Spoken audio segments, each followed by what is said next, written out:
नमस्कार शेतकरी बंधूंनो, आज दिनांक 23 एप्रिल 2026 आहे.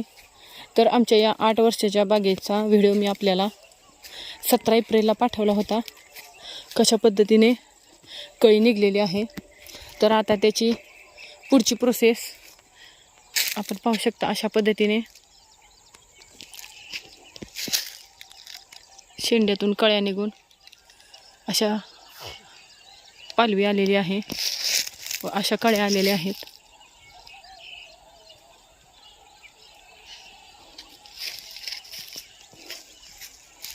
तर संपूर्णपणे बाग फुटलेली आहे.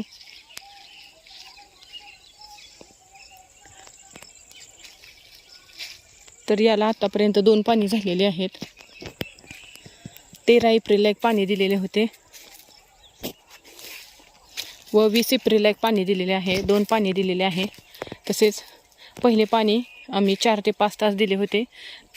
का तर हे काळे रान आहे व अगोदर पाऊस पडलेला होता छाटणीच्या अगोदर, त्याच्यामुळे.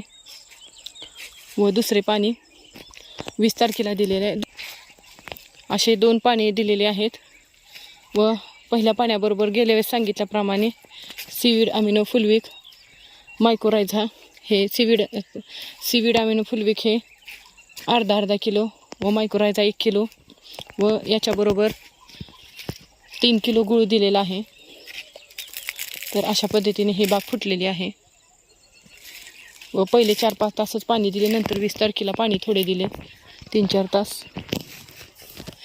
आता आबाळ येत आहे, तर पाऊस येतो का नाही त्याच्यावर एक 7 ते 8 दिवसानंतर ठरवायचे पाणी किती द्यायचे ते. आता याची वाढ व्यवस्थितरित्या चालू आहे. जास्त पाणी झाले तर या ब्रँचेस आहेत ते वॉटर सूट करत जातील. कळ्या आपण पाहू शकता, एका डोळ्यातून 4-4, 5-5, 6-6 कळ्या आलेले आहेत.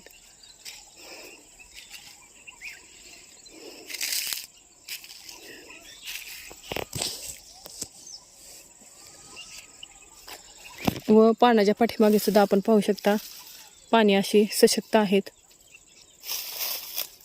जर याच्या पाठीमागे आपल्याला हिरवा पिवळा मावा दिसत असेल, आता याच्या पाठीमागे दिसत नाही, तर बायो 303चा स्प्रे घ्यावा. एकदम स्वच्छ अशी पाने आहेत. तर अशा पद्धतीने आमच्या या बागेचे नियोजन चालू आहे.